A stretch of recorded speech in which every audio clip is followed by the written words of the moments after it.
Hello mga kababayan! Welcome back sa Kapitan TV, kung saan hindi lang tayo nag-e-explore ng kakaiba, kundi pati na rin ang kadiri pero interesting na pagkain sa mundo. Ngayon, ihanda mo na ang iyong food trip, pero wag mo munang kakainin. Dahil sa video na ito, papasukin natin ang madilim na mundo ng street food sa India, na parang lab experiment na tinuloy kahit bagsak sa cooking class ang gumawa. Alam mo yung kasabihan na cleanliness is next to godliness? Well, mukhang dito, God took a vacation. May mga nagluluto ng curry sa tabi ng kanal, may naguhugas ng plato sa tubig na parang kulay iced tea, at may nagpiprito ng samosa gamit ang mantikang pwede nang lagyan ng Certificate of Senior Citizenship. Pero teka lang, don't get me wrong, hindi naman lahat marumi. Meron din namang delicious looking food hanggat di mo pa nakikita kung paano niluto. At syempre may mga tindero doon na sobrang chill. Parang wala silang pakialam kahit may daganang dumadaan sa tabi ng kawali. Di mo alam kung bibili ka o tatawag ka ng Department of Health. Pero grabe kahit ganon, sold out pa rin ng mga customer. Siguro kasi, once you get past the germs, the flavor hits different. Kaya sa video na ito, titignan natin kung paano nga ba nila piniprito, niluluto, ang pagkain sa mga kanto ng India. So sit back, relax at maghanda ng alcohol, tissue at kung ano pa dahil baka pagkatapos nito, hindi ka muna kakain ng street food ng isang linggo. Let's dive in sa pinaka-wild, pinaka-unexpected at pinaka-unsanitary cooking show sa buong mundo. Ang Dirty Cooking Gone Wild, India Edition. Ayun na nga mga kaibigan. Ito na ang tindero sa India na parang walang katakot-takot sa buhay. Naupo lang sa isang sulok, nakarelax pa, parang naglalaro lang ng Mobile Legends pero ang hawak niya hindi cellphone kundi sangkap ng buhay at panganib. Tignan nyo, walang gloves, walang kahit anong gamit, pure hands, pure confidence. Kinakamay niya ang mga sangkap at kung ano-ano pa, parang nagmamasa lang ng putik sa malalaking dahon. At alam mo ang pinaka-the best? Pagkatapos niyang pisilin, himayin at parang minamasahe pa yung mga rekado, iaabot niya ito diretso sa customer nang walang hugas-hugas. Kung sa Pilipinas to, baka tinawag na agad ng DOH, pero dito, normal na araw lang boss. At yung mga customer, aba masaya pa. Kahit hindi nila alam kung saan huling kumamot ang mga kamay at kuko ni kuya, go pa rin. Ganon sila ka-dedicated sa street food. Kahit may posibilidad na makakuha ka ng extra protein na hindi mo naman in-order. Pero seryoso, grabe yung bilis ng kamay ni kuya. Parang ninja chef. Pero street edition. Isang dakot dito, isang pisil doon, isang halo dito. Tapos boom! May pagkain ka na. Kaya kung naghahanap ka ng flavor with extra adventure, ito na siguro yun. Luto ni kuya, gamit ang kamay na mahiwaga. Welcome to the magical world of Indian street food, kung saan hindi lang pagkain ang serve, pati ang immune system training. Eto na naman tayo sa isa sa pinakamatinding street food moments na makikita mo sa buong mundo. Tingnan nyo si kuya, ang master of dough. Nakapwesto sa harap ng isang napakalaking kawa, parang kaldero ng mga ginagamit sa piyestahan. At anong ginagawa niya? Well, hinahawakan niya yung keso. Oo, hinahawakan niya talaga. Kinakamay, pinipisil, nilalamas, parang may nahanap na nawawalang pag-ibig sa buhay. Yung iba gumagamit pa ng mixing machine, pero si kuya, hindi na kailangan. Sapat na ang dalawang kamay na matibay, maalab at mukhang sanay sa mga trahedya. Ayan na isang dakot ng keso dito, isang pisil doon. Pagkatapos, dadagdag pa siya ng harina, yung tipong isang hinga mo lang pwede kang makahatsing ng kahit 3 beses sa harap ng kawa. At ito na ang pinaka-epic. Hahaluin niya ang lahat gamit na naman ang kanyang power hands. Walang gloves, walang takot, walang pag-aalinlangan. Yung halo na parang nagmamasa siya ng semento para sa construction project bukas. Habang lumalabas yung dough, parang unti-unti nang nabubuo ang tinapay ng kapalaran. Parang witness tayo sa isang ancient cooking ritual na ipinapasa mula sa ninuno papunta kay kuya. Pero mas mukhang yung ninuno nakalimutang sabihin na sana gumamit siya ng gloves. At syempre ang mga tao, nakahilera na parang pila sa NBA clearance, walang arte, walang reklamo. Kasi sa dulo daw, sobrang sarap naman, so worth it. Hindi nila iniisip kung ilang beses nang hinawakan ni kuya ang mukha niya bago lumamas ng dough. Pero grabe talaga, kaya mga kaibigan, ito na ang tinapay na mula sa pusong nilamas. At mula rin sa kamay na sana ay hindi galing sa pagkamot. Grabe na ito mga kaibigan, ito na naman tayo sa legendary Indian street cooking. Tignan niyo si kuya, kakalagay lang ng sangkap sa malaking kawa. Okay na sana, professional ang dating, pero ayun na. Nag-decide si kuya na dito na rin daw siya maghuhugas ng kamay. Oo, tama ang nakita nyo. Binuhusan niya ng tubig yung kamay niya. At yung tulo, diretso sa kawang may niluluto.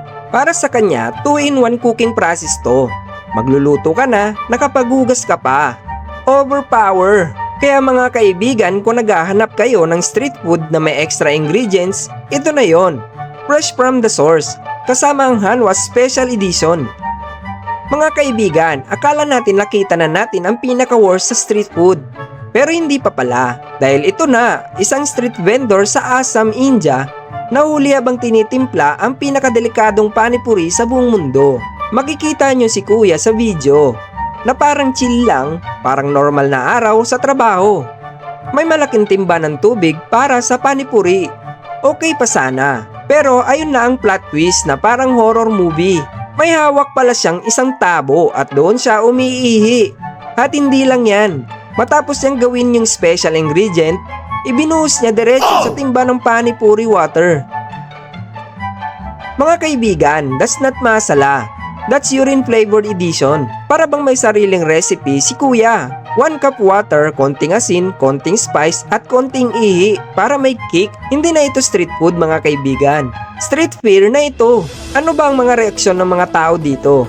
Pumutok ito sa social media. Nagwala ang buong lugar kasi syempre sino bang gustong kumain ng panipuri na may urine flavor?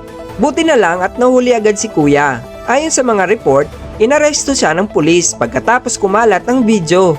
Sana naman, kasi kung hindi, baka yung immune system ng mga kumain doon nag-level up ng biglaan. Mga kaibigan, akala natin nakita na natin ang pinakawalang hygiene sa street food. Pero hindi pa pala. Dahil ngayon, dadaling ko kayo sa bread factory sa India na siguradong hindi mo gugustuhin makita bago ka kumain ng tinapay. Tingnan nyo to, sa halip na modernong machine, stainless table at malinis na kagamitan, ang gamit ni kuya sa pagmamasa ng harina ay paa. Oo, paa mismo. Parang nag-aerobics lang siya habang nagluluto. Tignan nyo ang dough nasa sahig. Sahig na dinadaanan ng libu-libong alikabok, putik, paa, tsinelas, baka pati aso pa minsan. Tapos si kuya, relax lang, nakatsinelas, walang hairnet, walang gloves, walang apron. Pero merong confidence max level. At ang sahig, hindi ito yung sahig na pwede mong kainan ng 5-second rule. Ito yung sahig na kahit 0.001 seconds pa, game over na agad. Habang minamasa niya gamit ang paa, yung iba namang dough, hinuhulma sa sahig gamit ang kamay. Oo, kamay, yung kamay na hindi mo alam kung saan ang galing bago humawak ng tinapay. Baka nga kanina lang ay kumamot sa ulo, sa kilikili o baka kung saan pa. Pero ito ang pinaka-magical effect.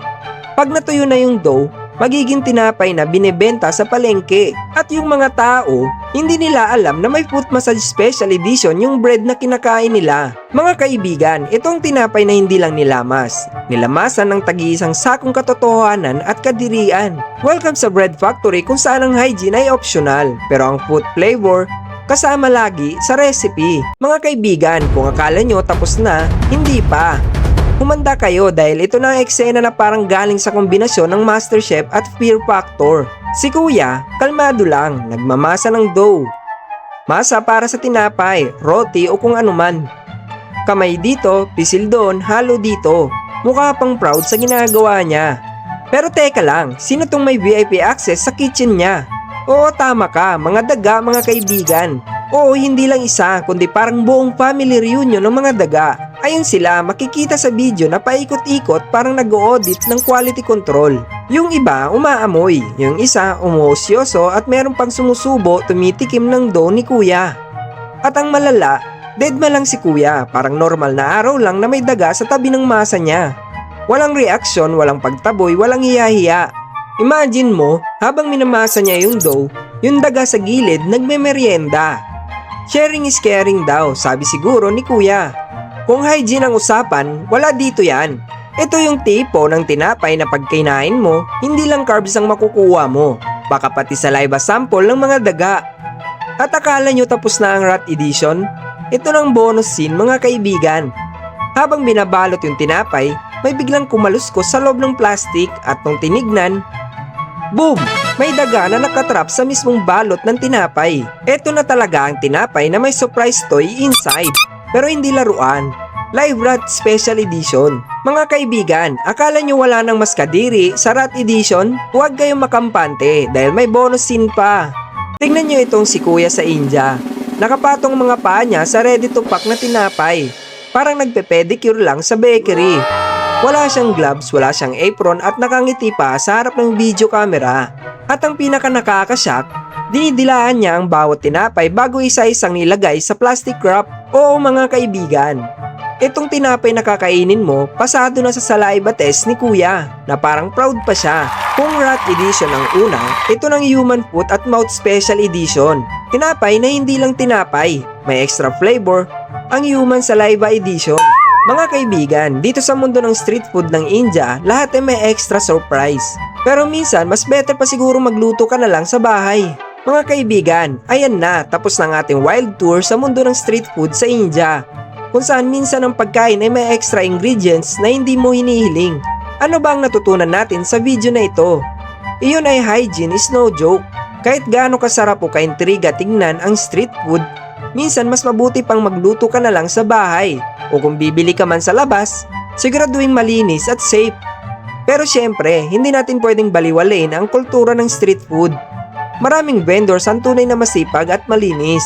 Pero minsan lang may kadiring edisyon na ganito at swerte mo kung hindi ka mahawa sa sorpresa. Kung nagustuhan ninyo ang video na ito, huwag kalimutan mag-like, mag-subscribe at i-hit ang notification bell para sa mas maraming wild food adventures.